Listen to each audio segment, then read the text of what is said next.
Welcome to Horror in Detail. Are you ready to embark on a chilling journey into the realms of darkness?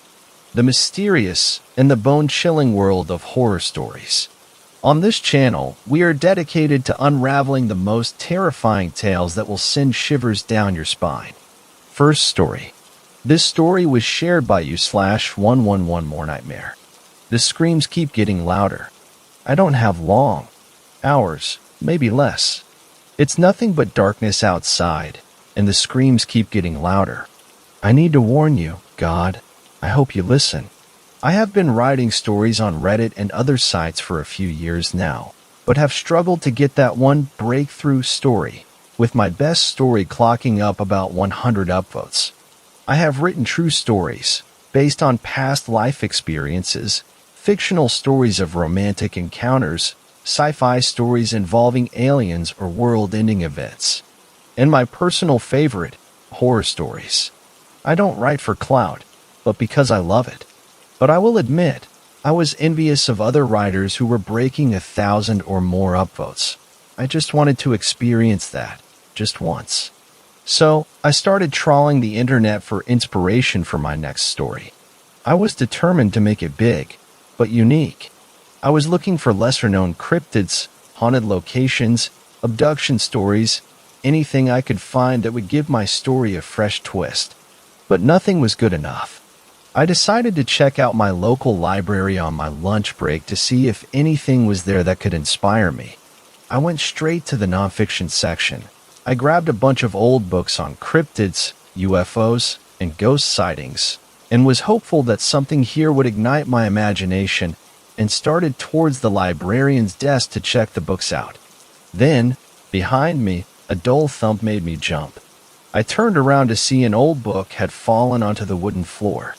I guess I must have loosed it when I grabbed one of the other books, so figured I should be the one to put it back. I placed my stack of books to the side and bent down to pick the book up from the floor. I don't know exactly how to say this next part, but as soon as I touched the book, I was flooded with emotions like a cold shower running over me. I was happy, sad, scared, and angry. I was excited, had the chills, and nervous.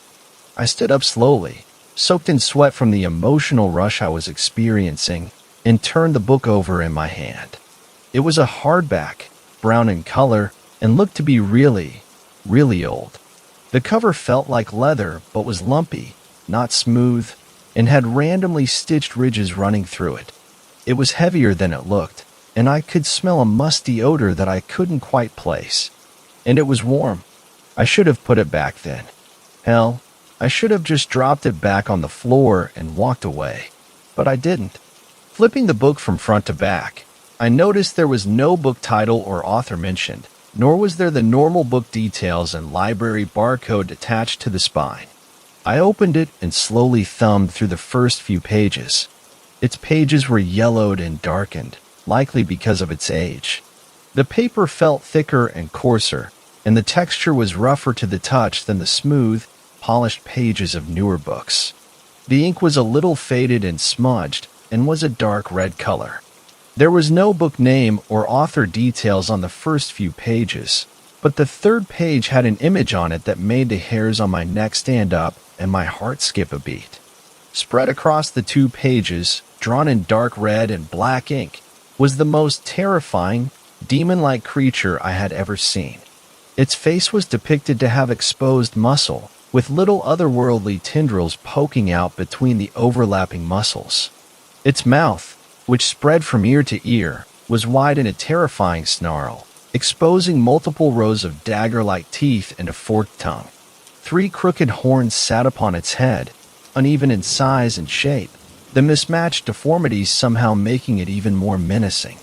It had 2 sets of arms, one set that reached out in front of it and ended in 3 sharp claws, and the other that seemed to double as front legs that ended in sharp, foot-long daggers. But it was the creature's eyes that truly sent shivers down the spine. Multiple orbs, each one a different size, dotted its elongated head, similar to that of a spider. And even though this was just a drawing, the eyes seemed to follow me as I moved the book around. Reading the description below the image, I found the name of the demon. I was really into demonology and was confident I had come across most demons that had ever been written about. But I had never heard of this one.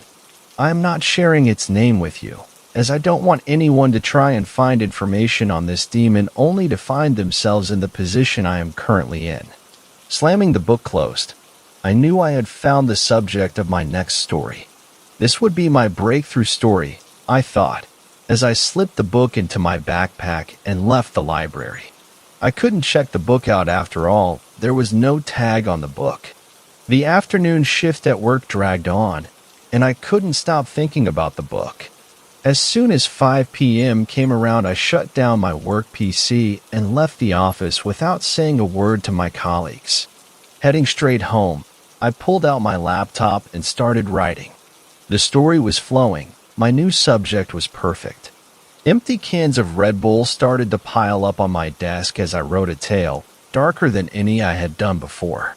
5 hours and half a dozen Red Bulls later, I had written around 4,000 words and was feeling great. I decided then that I would shop this story around to publishers, as I could already see this story arcing off into a series and spin-offs. This was my golden ticket. I stretched my arms up over my head, my back cracking with relief. I twisted left in my seat, then right, to try to get the last of the stubborn cracks out. I glanced out the window, my eyes drawn to the soft glow of the streetlights illuminating the road outside. It was a calm evening, and the quiet hum of the night wrapped around the neighborhood. Across the road, nestled amidst the darkness, lay a serene park, its trees swaying gently in the breeze. With a final forced twist, and accepting I couldn't quite get the last crack, I went to turn back to my screen when something outside caught my eye. A shadowy figure emerged from the depths of the park, slowly shuffling in the direction of my house. Wrapped in darkness, I struggled to focus on the large silhouette. It looked like a large animal, though what exactly I wasn't sure. In the dimly lit surroundings, I squinted my eyes as I strained to make out details. It appeared as though the figure had antlers or something similar on its head, though in the darkness it was too hard to be sure. As I waited for it to reach the area of the park that was illuminated, the streetlights flickered and then abruptly went dark, casting the entire street into an eerie blackness. Staring out into the darkness, my heart skipped a beat and a shiver ran down my spine. A few seconds passed by, when the silence of the night was shattered by an ear-piercing scream.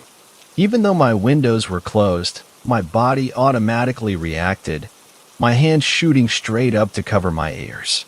Abruptly, the screaming stopped, and the streetlight flickered back to life. With a slight tremor in my hands, I nervously glanced back at the park, hoping to catch a glimpse of the figure once more. Yet there was nothing there. The park stood still, devoid of any movement or signs of life.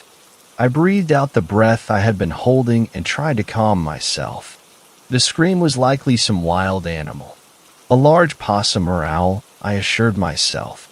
And the large animal probably got spooked when the lights cut out, causing it to run back to the tree line on the other side of the park. My stomach rumbled, providing a welcome distraction. I checked the time to find it was already past 11 p.m., and I hadn't eaten, so I left my laptop in my room and headed downstairs to the kitchen to raid the fridge. I hadn't cooked anything the night before, so there were no leftovers, and the freezer was full of raw meat and frozen veggies which would take too long to defrost and cook, so I settled on the idea of a sandwich. I was shuffling some old iceberg lettuce out the way to see what was hidden behind it when the lights in the kitchen started flickering before cutting out, leaving only the light from the fridge to illuminate the room. I sighed, annoyed that this was still happening. My landlord had assured me they had fixed the issue with the fuse box overloading, but obviously they were full of it. I opened the drawer in the kitchen island and fished around for the small flashlight I kept in there. The fuse box is in the basement, and there are no windows down there, making it pitch black when the power is out. Finally finding the torch, I pulled it out and clicked it on to make sure it was working. The focus beam was strong, and it lit up the area it was directly focused on, but the rest of the room was still caked in darkness and shadows. I left the fridge door open. The extra light was comforting, and made my way to the basement door in the corridor. I keep the basement door locked, as I rarely go down there, but I keep the key in the lock, so I never have to hunt it out. Turning the key, I heard the lock retract and felt the door move slightly. Grabbing the handle, I felt a cold rush of air as I swung the door open. I shone the light down the wooden stairs to the cold concrete floor, revealing a narrow path leading deeper into the darkness. The beam of the flashlight seemed to fade as it reached the bottom of the stairs, as if reluctant to explore what lay ahead. The chill in the air made me hesitate for a moment, but hunger pushed me forward, urging me to reset the fuse box so I can get back to sorting something to eat. Taking a deep breath, I carefully descended the stairs, my footsteps echoing through the silence of the basement. The air grew heavier as I ventured deeper, and an eerie sensation crawled up my spine, tingling with a hint of unease. I put this down to the story I had been working on all night, which made me smile. If the story was leaving this sort of impression on me, and I wrote it, I couldn't wait to get it published and see the effect it had on those who read it. As I reached the bottom step, I paused to listen. I hadn't realized how quiet it was down here. The silence was deafening, broken only by the distant hum of the refrigerator upstairs. The basement always seemed larger in the dark, stretching out before me like an underground labyrinth. Old, rusted shelves, stacked side by side like the library, were covered in dusty boxes and forgotten relics, most of which were the landlord's. The fuse box was mounted on a large beam in the middle of the basement, behind one of the rows of shelves. I worked my way around, being careful to avoid any loose items that could trip me up. The last thing I needed was to fall and injure myself. I rounded the corner of the shelf and spotted the mounted fuse box about halfway down the row. I continued forward, swatting away some low-hanging cobwebs as I went, when a rattle made me freeze. In the silence of the basement, the rattle was loud, reverberating around from all sides. I swung the torch around, my heart rate elevating. Sweat started to form on my forehead even though the room was icy cold. I swung the torch back and forward, in between the shelves and down the row I was in. My heart was pounding in my ears now, as my torch beam caught something moving between the shelves. I tried to aim the light at it through the shelves, but it was elusive and always seemed to evade the beam. Maybe it was nothing but some dancing shadows from the torch beam, I assured myself. I realized I had been holding my breath, not for the first time tonight, and let it out, calming down a little. Convinced I was overreacting, I slowly started towards the fuse box again, still flicking my beam left and right as I walked. I arrived at the fuse box as my heart rate continued to drop, setting the flashlight down on a nearby shelf and examined the panel. The fuses seemed intact, and nothing appeared out of the ordinary. Perplexed, I tried flipping a few switches, hoping to solve the mystery and restore the lights. Something clicked. In an instant, the room was bathed in a soft, comforting glow. Relief washed over me as I reached for the flashlight, switching it off and tucking it safely into my pocket.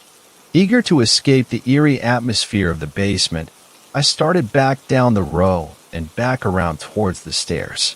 But just as I reached the bottom step, a sudden flicker in the lights caught my attention.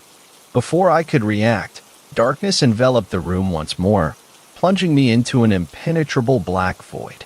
Feeling a mix of frustration and apprehension, I fumbled around in my pocket, searching for the flashlight. As I grabbed it and pulled it out of my pocket, I froze as a shiver ran down my spine. All alone, in the cold, dark void of the basement, a warm breath fell on the back of my neck. I was petrified, frozen, unable to move. Then I felt it again, closer this time, and I heard a low, guttural rumble come from behind me. Every instinct screamed at me to run, but my legs felt weak and wobbly. Summoning what little courage I could muster, I spun around, flicking the torch on and shining the light at whatever had just been behind me. But the light just danced along the walls and floors, revealing nothing but packed shelves in the basement. My heart pounded in my chest, the silence broken only by the sound of my own uneven breaths. Then, in the darkness, a shape moved slightly behind the shelves. It was a huge silhouette, wide and tall, seemingly hunched over, but still almost touching the ceiling. Touching the ceiling with what looked to be horns. 3 crooked horns. I wanted to scream, but nothing but a pathetic whimper escaped my lips as I turned and ran up the stairs. I slammed the door behind me, but in the process, accidentally jolted the key free. It clanged across the floor, and try as I might, I couldn't find it in the torch's beam. Down in the basement, I heard the stairs creak as something heavy started to ascend. Panicking, I looked around even faster, but the key was nowhere to be seen. Whatever was in the basement was now about halfway up based on the scraping on the walls and the thudding of heavy footsteps. "Fuck this," I said in panic and took off, running for the front door. I could hear the beast, almost at the basement door now, as I reached the front door. I quickly unlocked it, swung it open, and stepped out into the dark night. I took about 3 steps onto the front path and stopped. It was a dark night. Too dark. There was no light anywhere, except that of my tiny torch. No street lamps. No house lights. No stars. It was a pitch-black nothingness beyond the reach of my torch beam. And the path in front of me. It dropped off, like a cliff, into a black void that seemed to absorb the light of my torch beam. There was nowhere to go. Suddenly, tormented screams broke the silence of the night, coming from all around me. With seemingly no other choice, I turned back to the house and ran back up the steps to the still open front door. I ran straight for the stairs and up to my room, slamming the door shut behind me, locking it, and wedging my drawers between the door and the end of my bed. I don't know how I will get this message out, but I had to write it down. I had to try and warn you. The screams are getting louder, and that beast is at my door. It's been there for the last 20 minutes, just standing out there, slowly banging. I know it could get through whenever it wants. I have a feeling it wants me to post this warning. Maybe that's how it finds its victims, through the knowledge of its existence. I don't know. Don't look for this demon. Don't read the book in my room if you find it. In fact, maybe it's better that I don't post this, to protect you all. But the screams, they just keep getting louder. Second story. This story was shared by you/Crimson Moon 666. Is your door locked? For the last 6 years, I have spent most of my spare time feeding my urge to research the paranormal. I have a normal day job, of course, but the rest of my time I spend on the internet. Doppelgangers are my biggest obsession. It took hours to find the site, as well as years to find anything like it. I went through the normal websites with the crazies, claiming their neighbor was replaced by an alien coming to eat them in their sleep. So much scrolling and clicking, before I realized for about the 5th time in a month I had found myself on the dark web. The dark web is a horrifying place when you first see it, but the secrets that lie in it, in my experience, have been worth the risks. Experiment 606, no clearance below level 9. Now this was interesting. I have learned that by using the dark web, you can access government secrets, things organizations don't want you to know. Here's to hoping I found a gold mine. The beginning of the page started off with several newspaper articles. Mother kills child, claiming he wasn't himself. Oh, great. Another conspiracy blog. I muttered this to myself. I kept reading though. There were 4 more articles on this subject. All were mainly parents killing their own children, but then it became interesting. Redacted report June 11, 2002. Robin Delphi found in the residence holding a knife covered in black liquid. A being was found resembling her son, but rather than blood it oozed black liquid. Robin has been taken to psychiatric treatment. She will be led to believe she went crazy. Creature has been confiscated and brought to the lab for testing. Creature labeled Experiment 707. I kept going. There were dozens of these, all with the same creature with black blood, and all reports being extremely short and vague. Experiment 606 file. Origin, unknown. Age, unknown. Ability, shapeshifter. Location, unknown.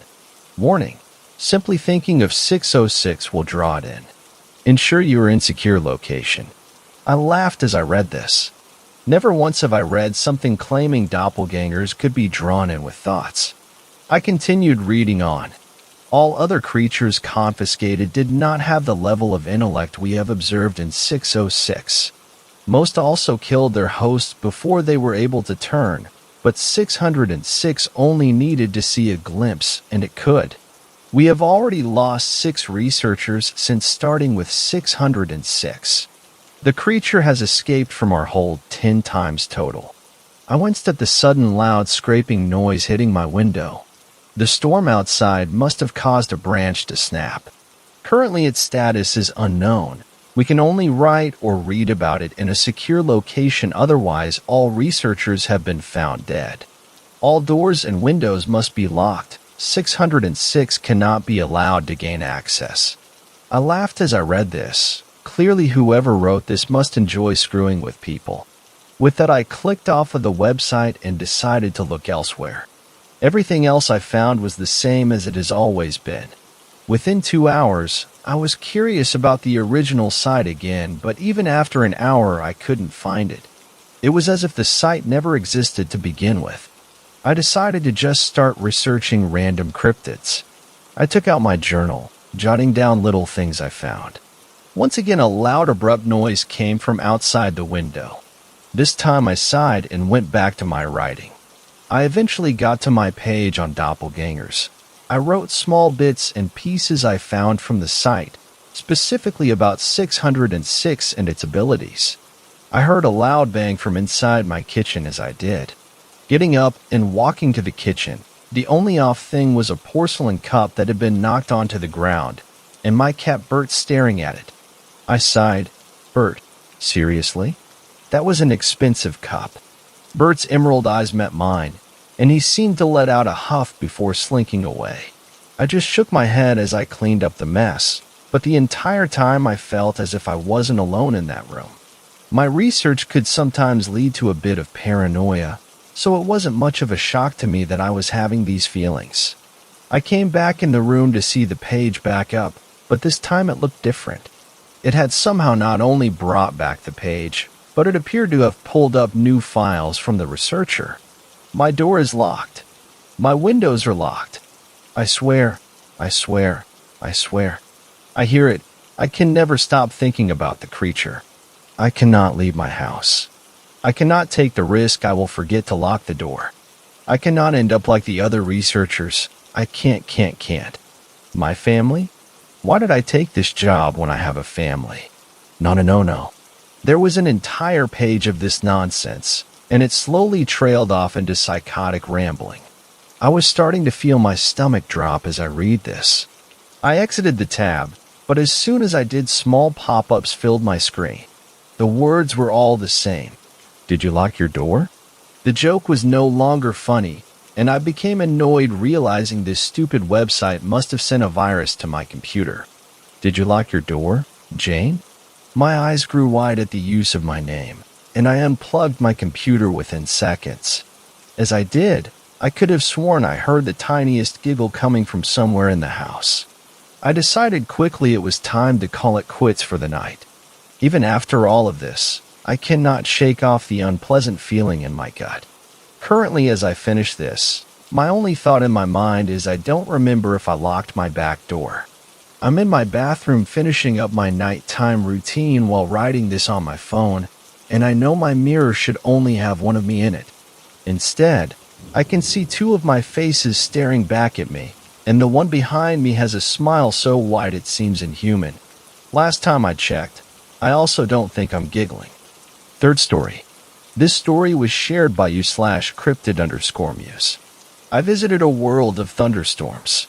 I raced blindly through the barren forest. The downpour of rain made it difficult to see any measurable distance ahead. A single flash of lightning, quickly followed by crashing thunder, revealed a dilapidated cabin ahead. I hurried my step, finally something to shield me from the angry sky. I approached the door with a modicum of trepidation but amount of hope to finally be dry. There's no memory of how I got here. Perhaps my previous life was not but a dream, and this world of thunderstorms and isolation was the reality. Not once had I spotted any other forms of life, though I had been here for 3 days. Well, what I assumed were 3 days as the night and crashing thunderstorms seemed never-ending. I had slept fitfully with the rain falling atop me 3 separate times, my only way to even guess a semblance of passing time. Each time I slept, I hoped dearly to awaken back in the world I once believed was the truth. What I would give to again hear my kids screaming as they played and argued with one another. If I ever returned, I would never again complain about their incessant chatter. I think I might just revel in it. I smiled wistfully as I forcefully rammed my shoulder into the door to get it open.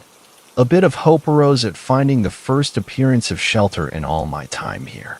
Perhaps in time I would also find other life forms and could gain understanding of the world I now resided in.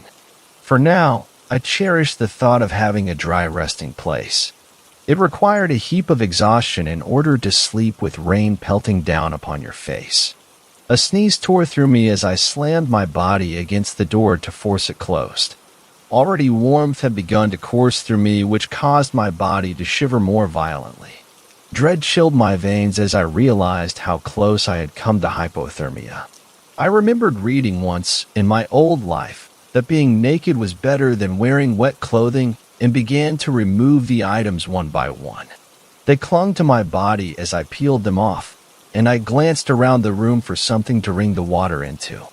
In the far corner was a small basin that looked sound enough to hold liquid, and I carefully wrung everything a few times. Above the basin was a thin strand of wire attached to the walls, and I hung my clothes upon it, completely filling the space available. There was little to explore in the cabin, but I checked that all entrances were secured. I feared being stumbled upon in my vulnerable state and quickly put my mind at ease. Though my stomach rumbled, the cabin contained nothing more than dust.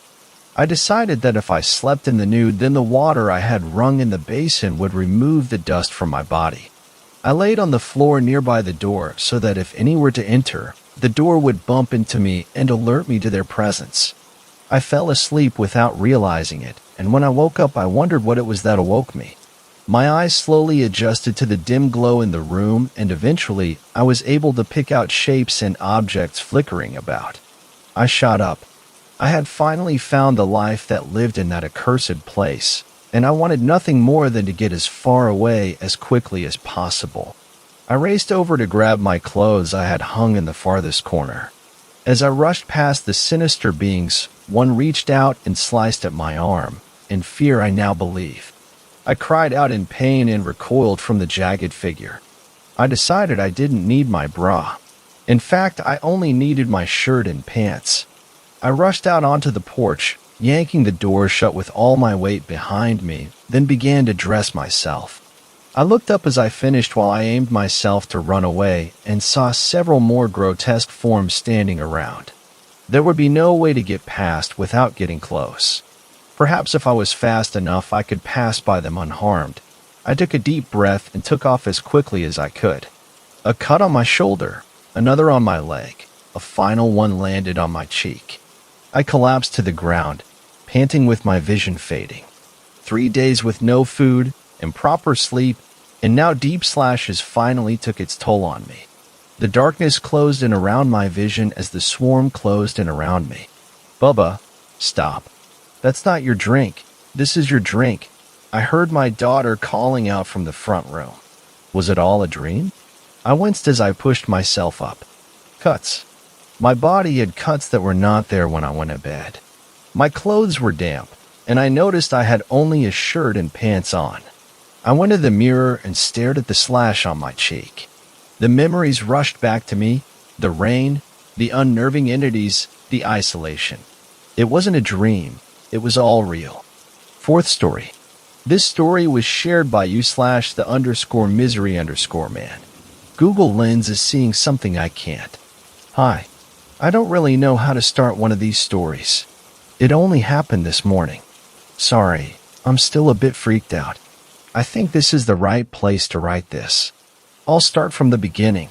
You see, I like to take walks in the countryside. The British countryside, to be precise. It just helps me clear my head after stressing out about work. I got today off and decided to go on one of my favorite walks. It's quite a nice walk. It's about an hour long and has plenty of scenic views. Sorry, I'm going off track. About what happened to me. So, I was walking along one of the best parts of the walk. For those of you who are unfamiliar with the southern countryside, it's mainly lots of grassy hills with lots of fields. It was on a path going along the top of the hills. There were many different kinds of flowers along the side of the path. I was trying to remember the name of one of them, and I remembered I had Google Lens. I'm not much of a techie person, but I know how to use my phone. If it matters, it's a Google Pixel. That might matter later on. If you don't know what Google Lens is or how it works, essentially you can use it to take a photo of something, and it does a Google search of what is in it. It can be used to identify things, what I intended to use it for, find and translate text, etc. If it cannot identify what you're looking at, it shows images similar to your photo. I snapped the flower, and it didn't work. Well, frankly, I think it did. It just didn't pick up the flower. Apparently, according to G-Lens, there was nothing there. But the images Google found were quite disturbing. It seemed to be showing me images of a dilated eye, like an animal's eye, a frog's or something. Like really dilated, almost no iris at all and mainly pupil. Though surprised, I took another photo, and the second photo told me what the flower was. It was a cowslip. I may have freaked out when it showed me images of dilated animal eyes, but I assumed it was a bug, and I walked on. I couldn't stop thinking about it, however. It was bizarre and creepy. It made me consider whether I should smoke my joint to calm my nerves. Usually, I smoke it under a tree off the beaten path further along the walk, but I decided not to. Creepy or not, I was still wondering what had happened. So I stopped to take a few more photos with G-Lens to see if it would do it again. It worked how it was supposed to, occasionally picking up the odd tree in the background. Then it happened again. One of the photos, aimed back down the route I came, picked up something that didn't exist. And the images it showed were worse than the previous ones. This time G-Lens showed pictures of shark teeth. You know, shark teeth contorted into that menacing smile they have. It shook me to my core. I don't think I understood the most horrifying part about the two image searches. They weren't really that unconnected or random. They were both body parts of something. A morbid curiosity must have taken control because I took more photos with G-Lens than ever before. I only just started using it today. Most of them found nothing, but some showed the same things. Images of an eye with a dilated pupil without any humanity behind it and shark teeth that could turn iron into mulch. Not nice stuff. The best image I could get at both. I could see more if I moved the search box, the white box that selects the part of the photo it was looking at. I don't know what it is actually called. Around. Where I'd imagine a head to be, it had two dilated eyes and the shark teeth in the expected places. However, searching the supposed rest of it gave me an additional detail about the mysterious entity before me, the branch-like hands/limbs. Branch-like because G-Lens showed me images of branches, dark and much like crooked tentacles. I am unsure how many fingers, 3 or 4, I think. I don't think I could imagine them in motion, but I don't think it would look natural. It was also next to a tree, so I estimated its scale, which made it look quite big. Using the images G-Lens gave me with my imagination, the best description of the thing would tower over the tallest person you know, have eyes dilated like a bat in the dark, teeth like one of those deep ocean sharks, and hands with fingers that may be able to move in any direction it wants them to. I envisioned a war shark, which might look comical, badass, or, most likely, utterly terrifying. After shooting the cryptid like a model on a catwalk, I started considering what it is and, more importantly, how dangerous it is. I knew it could see me. Not only was it closely inspecting me in my first photo of it, thinking about that thing staring at me with its unnaturally wide eye a few inches from my phone makes me feel incredibly uncomfortable, but it also followed me. Yet even given this, it couldn't touch me. I cannot see it or even sense it being there at all. I mean, it was literally not there. Yet, it was somehow there but not there.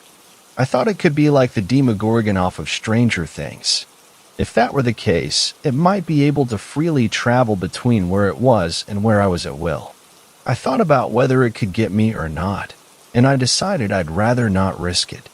I decided to turn back, ending my walk early, hoping whatever it was would leave. I also thought I could smoke my zoot at home to finally calm my nerves. I wasn't walking or running. I was more hastily striding, occasionally jogging. Back at where I initially found the thing staring at me, I glanced down at where the cowslip was. Before I left, however, I stopped. I looked again at where the cowslip was. It was now gone. I could see the bottom of the plant still rooted in the ground, but the cowslip was plucked up by something. I wanted to assume it was another walker, but I knew it couldn't be, as I would have seen them walk past me from either direction. It took my mind approximately 5 seconds to realize the more horrifying conclusion. I took my phone out and scanned the area with G-Lens for what I hoped would be the final time. And, lo and behold, G-Lens found images of a cowslip offered by a disembodied hand. Though the hand in the images it showed me was colored and human, I could only imagine what the hand it was offering to me actually looked like. I realized that it could take things into its dimension. I froze like I was prepared to be taken as well. There was a moment of silence, then the sudden sound of something behind me. Turning my head and expecting the worst, I saw it was just another walker asking whether I was all right. I almost let out a dry chuckle and turned my body to face her. She vanished. No joke, 1 second she was right behind me in my peripheral vision, and the next, as I was looking at her, she was gone. She vanished into thin air right before my eyes. I looked in every direction. She was nowhere to be found. Nowhere except in its world. I aimed my phone around where the walker was and put G-Lens to hard work. I took 1, 2, 3 more photos and found nothing. On the 4th, G-Lens searched for a specific stock photo of a woman with complete terror on her face. I would have found it funny in any other context, but it only made me more panicked. Again, I took more. 1, 2, 3, 4. It showed images of a hand clasping a red apple for some reason. 5. The 5th one told me the images were blurred due to the safe search being on. I paused as my thumb tensely hovered over the button to turn it off. I had to mentally prepare myself for seeing images I might be unable to unsee. Then, I turned off the safe search. I wasn't prepared. The images were of a bleeding heart clenched in an arm with blood running down to its elbow. My hands went numb, and my phone numbly dropped from them. I brought them up to my face in shock. I just witnessed someone being disemboweled alive. Even if I couldn't actually see it happening, I know that's what happened because that's what Google Lens showed me. I wanted to be sick. Why did I pick my phone up? I should have just run, but I felt I needed to see the rest of what had happened. I really didn't. I only needed to take 1 photo this time to get G-Lens to respond. 1 photo aimed at the ground the woman was standing at. The images, with the safe search already off, showed me a mangled corpse. I don't think I need to describe a mangled corpse to you, but I did not think Google could show such mutilated bodies. I can only assume she was ripped apart or, more specifically, dissected like a frog. That time, I did run home. After I got home, after I regained control of my paranoid thoughts, I tried to search Google for the cryptid that was following me. Of course, I found nothing.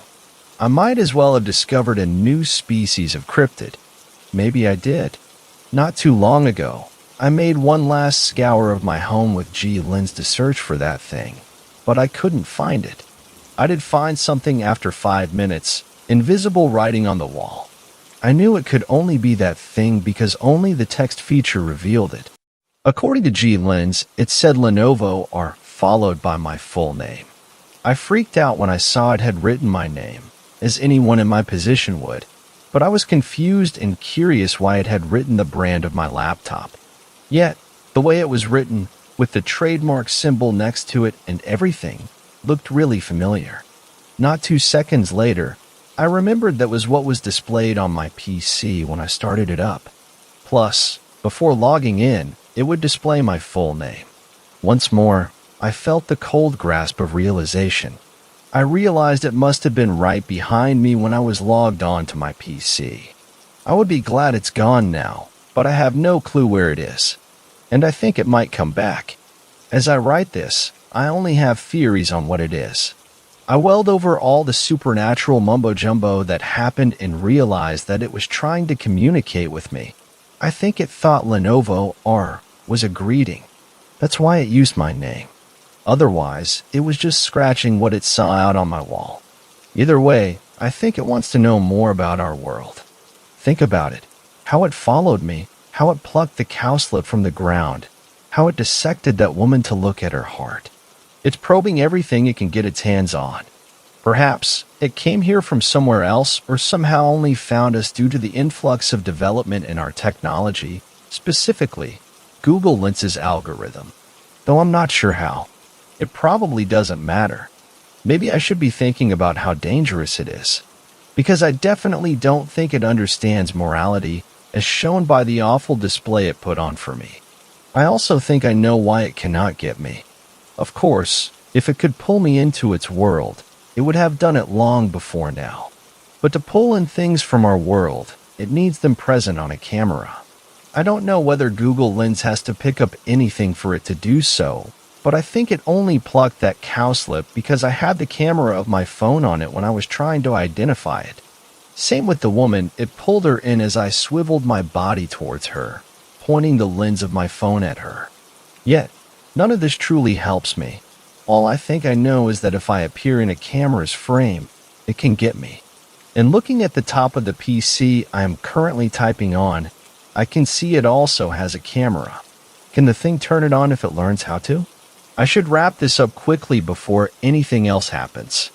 I know I can't do the woman I saw killed today any justice.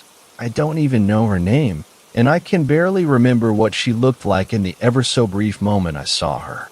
Nevertheless, if the woman's family, if she has any, is reading this, I'm so sorry I couldn't do anything to save her. I'm just sorry. Lastly, if any of you reading this know what the thing is, please tell me. I've been searching for it and still can't find it. Please, tell me I'm safe.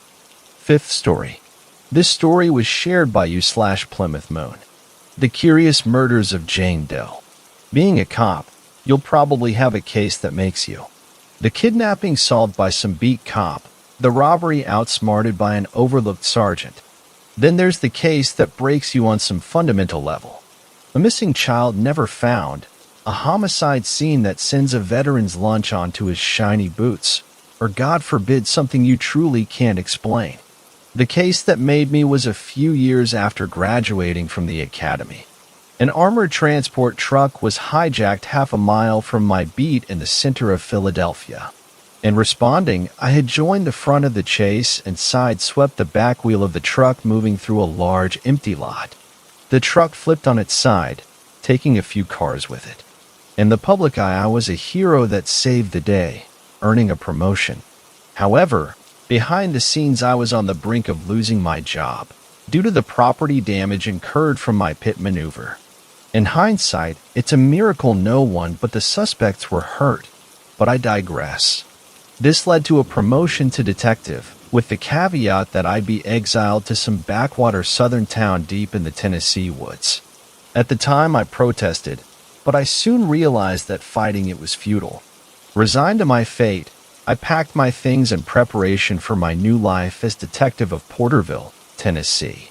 My first drive down to the place I would call home was foreboding. That night the pine and oak trees swayed, fighting bitterly against the wind.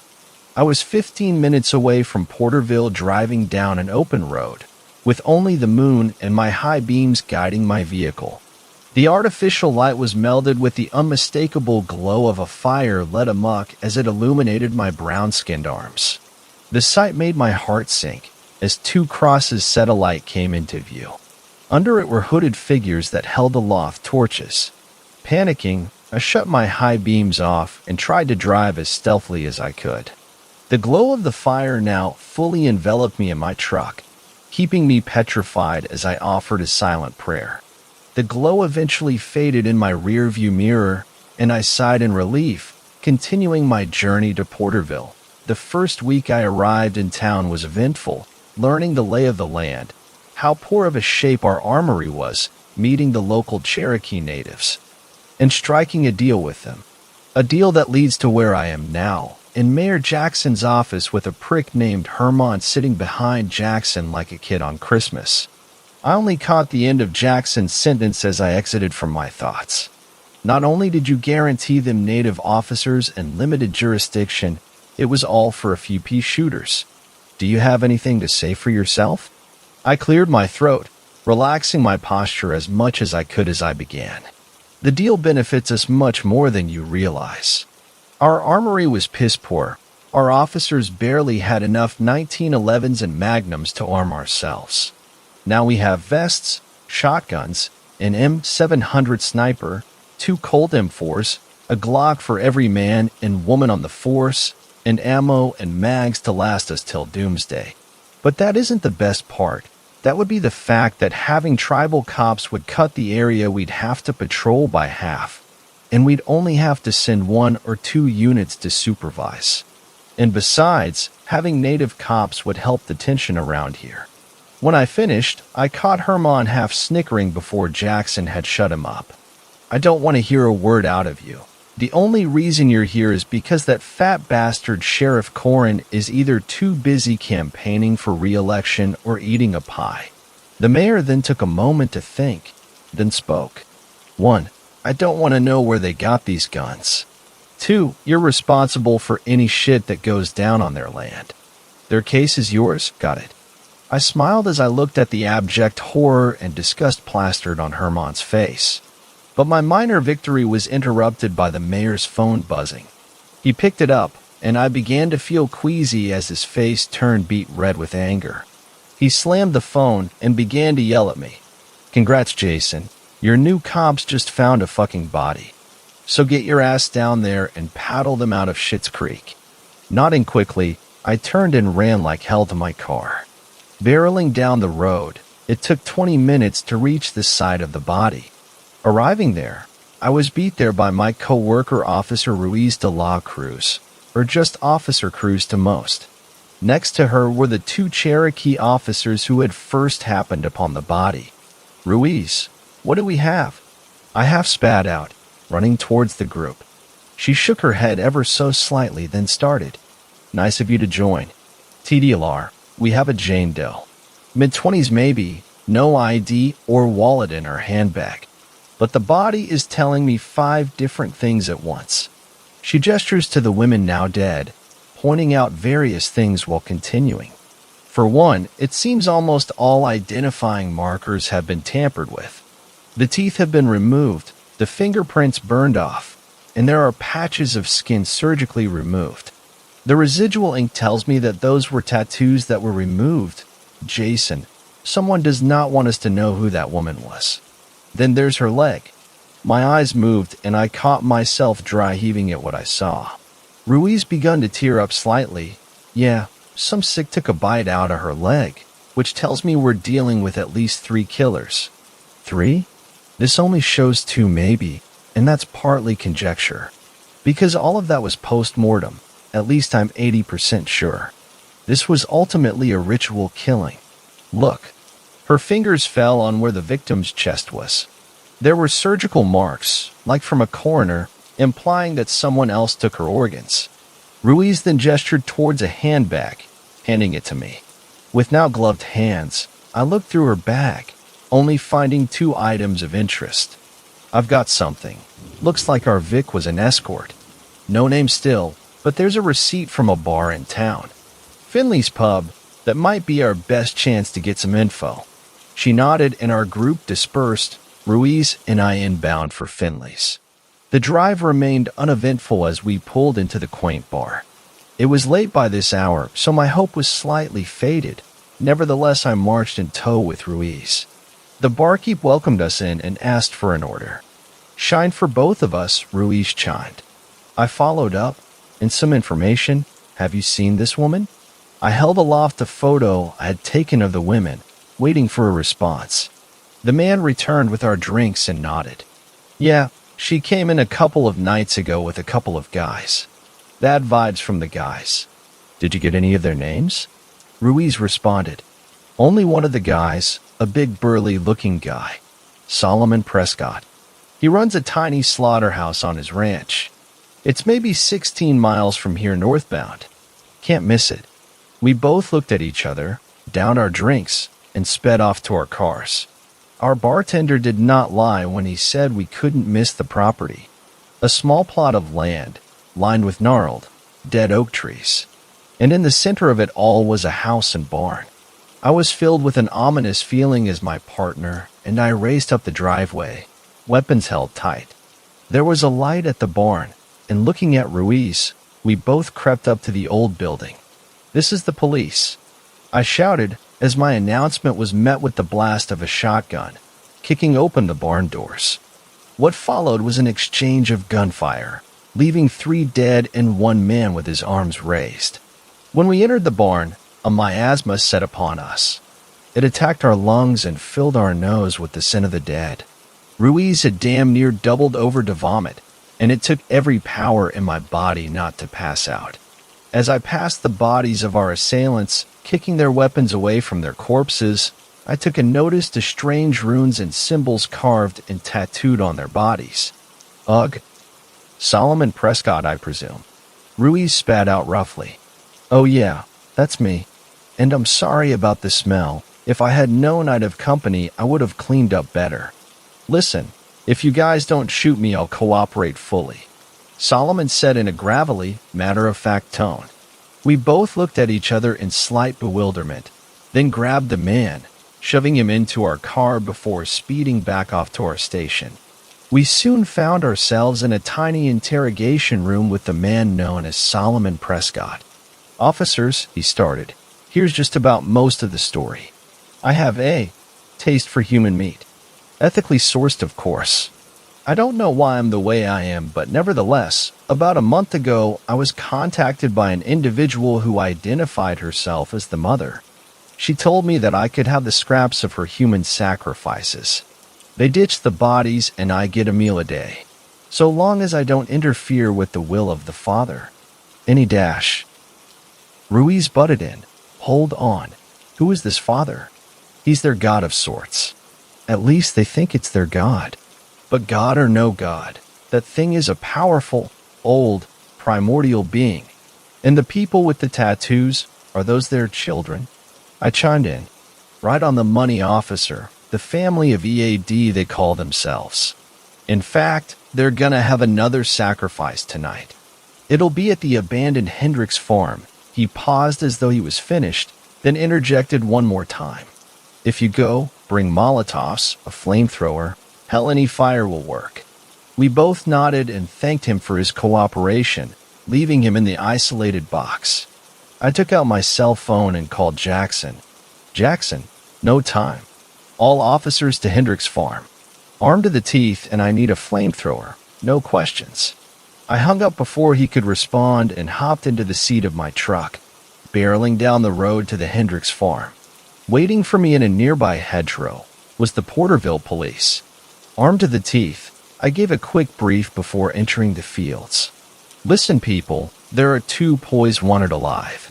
The mother and the father both have unknown appearances, but they should stand out. As for the rest, these are the Jamestown type, so they won't go alive. Don't let the job get you killed. Put these animals in the dirt if they aren't our poi dash." "Are you insane? Do you know what this means for the department dash?" Herman cut in, but was stopped after I stared at him coldly. "Anyways, we'll move through the fields. Stay frosty, and stay alive. The force of the Porterville police crept through fields, silent and still as death. We neared the end of the fields and gazed with horror. A glow surrounded the ceremony that reminded me of the glow that had shone on me my first day here. A chill went down my spine as I motioned for us to reveal our hand. In an instant, we had all unloaded our weapons into the groupings of armed cultists. A wall of smoke formed on the edge of the field, and walking past it lay most of our dead cultists. There was one woman, however, untouched, a still beating heart at her feet. "You fools, how dare you desecrate the stomping grounds of the Father?" The woman screamed shrilly. Her jet-black hair seemed to stand up on command. Silence followed, but within that silence, the forest remained alive and announced the entrance of something. Torches lined where the ceremony was held, but there was a gap, and through that gap stepped the Father. A dreaded silence fell upon us all. Some cried, some prayed, and I just stared at the thing, fear seeping into every fiber of my being. It walked on 4 legs. It had the body of a mighty elk, but taller. Its fur was brown stained with spots of crimson, and a ribcage exposed to the world. Its head was confusing and indecipherable. There were too many animals on its face. It looked like a toddler had drawn it a little different each time. And atop of its head were 2 massive antlers, a crown of thorns for a god, real or fake. The woman turned to the massive figure and presented herself to it, her eyes filled with tears. The thing suddenly gored the woman with its antlers, dropping her to the floor like a used rag. Then the thing turned to us and spoke. "You have interrupted something you cannot possibly fathom. Your insolence will be rewarded with a fate far worse than hers." The creature bellowed, with a hollow yet full voice that seemed to fill the space around it with its presence. Panicked, I ran to find the party favor Jackson had sent us with. I walked to the thing in trepidation, tears flowing down my cheek. With false bravado, I yelled, "Then smite me down as a god would, O ye of little faith." Saying this, I hosed the abomination with fire. The scent of char and flesh filled the air as the thing let out a screech that I still can never forget. It backed off through the path it came from as a few brave officers shot rounds into it. Then the voice came back to forewarn us with a promise. "There will come a day when I return from this exile. Your machines offer you a false certainty, for they will fail you eventually. The flesh is stronger than you think, and it will surpass the machine in due time. When I come back to inherit what is mine, hope to your false gods you are dead before my conquest." The thing walked off to never be seen, but those words still haunt me. Ever since then, it has been the duty of each officer to patrol the woods to make sure that thing stays in its new domain. But every time I look out to the woods at night, I know that thing stares back at me, eyes full of hate and contempt. So I write this in case what I fear comes to pass, a record at least, of the murder of Jane Doe and the elk-like being of Porterville. But as I write, I can hear something in the woods call for us all, a headsman growing impatient. Thanks a lot for watching the video till the end. Subscribe to our channel Horror in Detail. Drop your opinions/suggestions in the comments section, and like the video as it helps with the YouTube algorithm.